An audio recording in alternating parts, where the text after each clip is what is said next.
Hello everyone, it's James Lindsay. You are listening to New Discourses Bullets, where I give a short bullet point-like summary of a single topic from woke Marxism that we all need to understand so that we can defeat this thing and get it behind us and maybe, derail them for a century or two.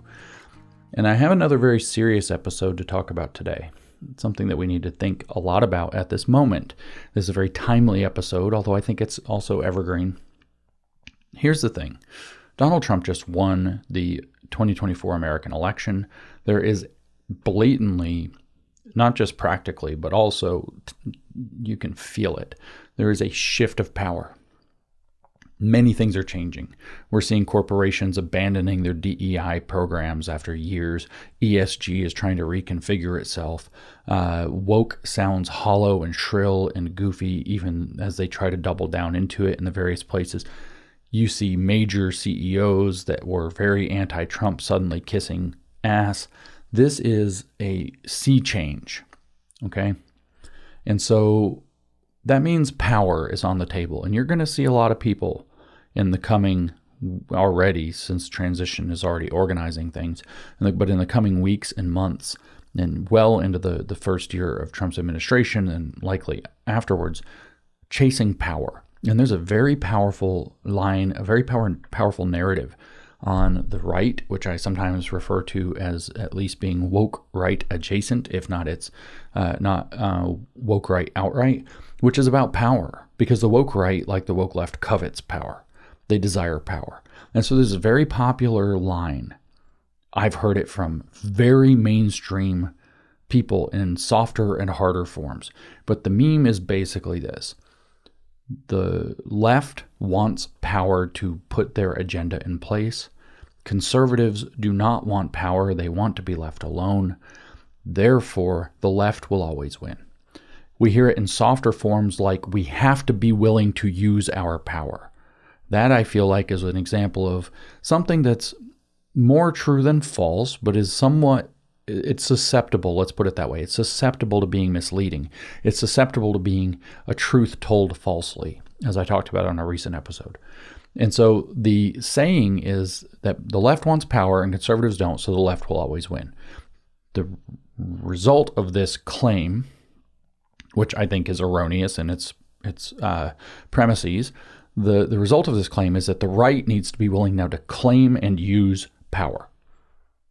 So all of a sudden, we have this idea of a muscular right needing to rise to claim power and to wield that power. So if you're a fan of The Lord of the Rings, this is Boromir seeing the ring and saying it's a gift. And that should be a telling thing for you. If you're a fan of Star Wars, this is that moment where Luke Skywalker's in the cave and he chops the head off of Darth Vader or whatever, and then it's actually him. This should be a warning to you. But it's also based on false premises, and that's what I really want to talk about. This is poorly framed.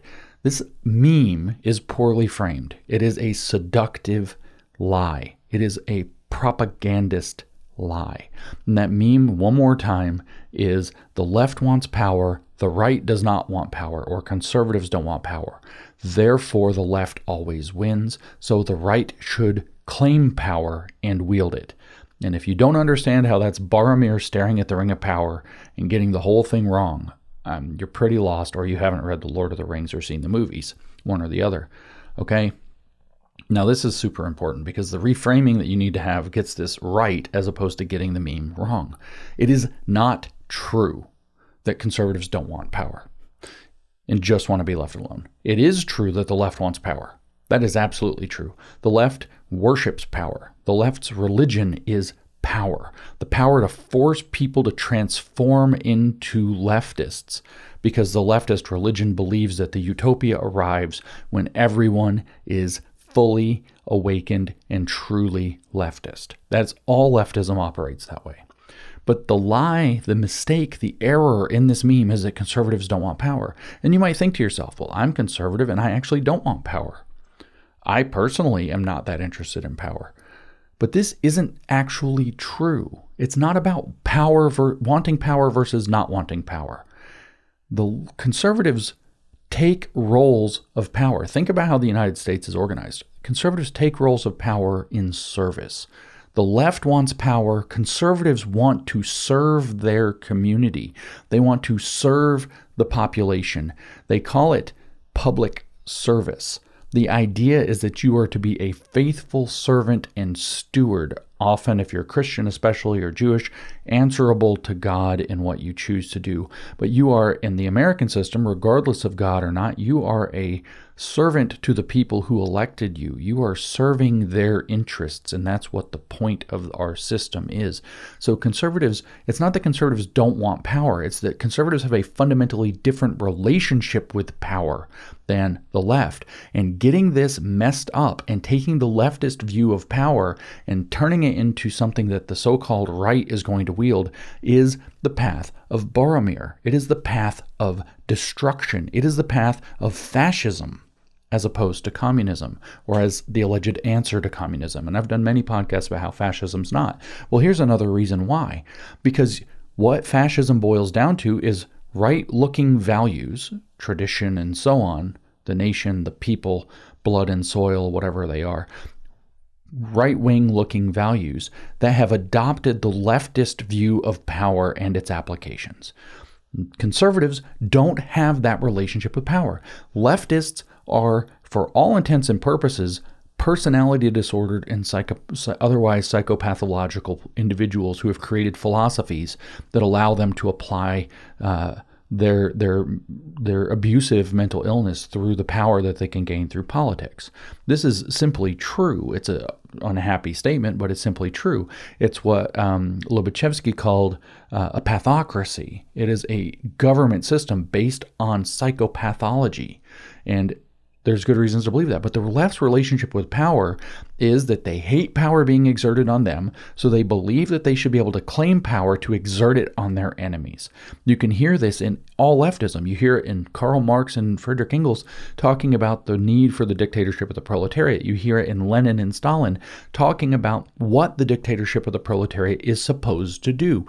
You hear it in Mao Zedong and the People's Republic of China talking about what the dictatorship of the proletariat is supposed to do. The proletariat are the allegedly oppressed people who are going to then seize power, and the point of the dictatorship is to destroy your enemies, suppress them, oppress them, destroy them, kill them, exile them, re-educate them, brainwash them.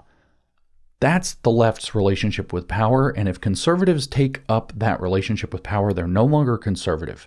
They are now right-wing lunatics. They are far-right, woke-right, rightist, whatever you want to call it. But they are certainly no longer conservatives because they've taken up the leftist relationship with power. The conservative relationship with power is that especially in the American sense, the conservative relationship of power is a dangerous thing. And it's something that good people with a mind for faithful service need to hold in order to keep the bad people out. That's the whole point. It's something that you do to give back to and help your broader community because you know, if nothing else, that you're being a good shepherd, that you're taking a role to keep the wolves out of these positions that they covet, that they desire. So this is a very different relationship, right? Power through service, the idea that you're accepting the mantle of power, knowing that you don't fully deserve it, and you certainly don't have the authority, the political authority to wield it. Whatever the law says, that you have to be light touch. You have to protect the people. You have to serve the people. This is a completely different relationship with power. And that meme takes you away from understanding that relationship and puts you in the leftist frame. Again, the meme was the left wants power, conservatives don't want power. That's why the left always wins. So a true right needs to arise that does covet power and will wield it. And I'll tell you right now that the line between wielding power and abusing power is extremely thin, especially when you have it. So if you don't have extraordinary wisdom and extraordinary restraint, knowing even the machine that you're stepping into, coveting power is a leftist relationship with power. Power as a mode of public service, faithful to something larger than yourself, is a conservative, especially in the American conservative sense, relationship with power. So this meme is very misleading in a very dangerous way, and it's very popular right now. Therefore, I felt like I needed to comment upon it. You say, James, that's not woke. That's not woke Marxism. That's not leftism, but it is. But it is. The relationship with power is the same. And if you've heard the saying, don't stare into the abyss because the abyss stares back, or he who wrestles with monsters may become a monster himself. Don't become the enemy you wish to defeat, that you fight with. These kinds of sayings, you've heard these things. And the reason is because once you adopt the left's relationship with power, you have left the path of wisdom. You are no longer a conservative. You are something else, and you're something dangerous, and you're not helping, and you're going to also understand, unless you're a truly deluded person, which maybe you are likely to understand when you start coveting power and pursuing power and wielding and misusing and abusing power, that you are being wicked. And I mean that fully in the Christian sense of the word. That means you are doing wrong and you know you are doing wrong. And wicked people try to hide from the fact of their wrongdoing through whatever means, usually by blaming other people, by externalizing the blame or externalizing the evil onto others and saying that your hands were tied and it was justified. It's the only thing you can do. If you've stepped into that, you need to come back. You need to repent. That is not a healthy way to live. That is not a solution. That is leftism, however it dresses itself on the outside. You can spout off the most traditionalist values. You can ramble on all about your religion. You're no different from any other tyrant if you fail to understand that the entire point of power is service. If you want a thriving civilization that maximizes freedom for the maximum number of people. And that's an absolutely nasty bit of propaganda out there to say, as the meme says, that the left wants power, conservatives don't want power, so the left always wins, so the right needs to desire power as well. Do not be seduced into coveting power. Do not be seduced into a libido dominandi. Do not be seduced into evil because evil has been done to you. The Bible says do not to answer evil with evil, and I'm telling you, that's the wrong way. That's what you will end up doing. You have to answer evil every single time with good, and good means faithful service. So it's a different relationship with power. I encourage you, especially if you are working in anything to do with policy, if you are working with anything to do with elected officials, or if you are an elected official, to contemplate this, to spend some time chewing on it, thinking about it. It's extremely important that you, if you are going to be one of our so-called leaders, that you have the right relationship to power and that you work extra hard in these times under these pressures to make sure that you maintain that relationship. You have to be firm, you have to protect, you have to serve, but you can't covet power. You can't desire to wield it and to abuse it.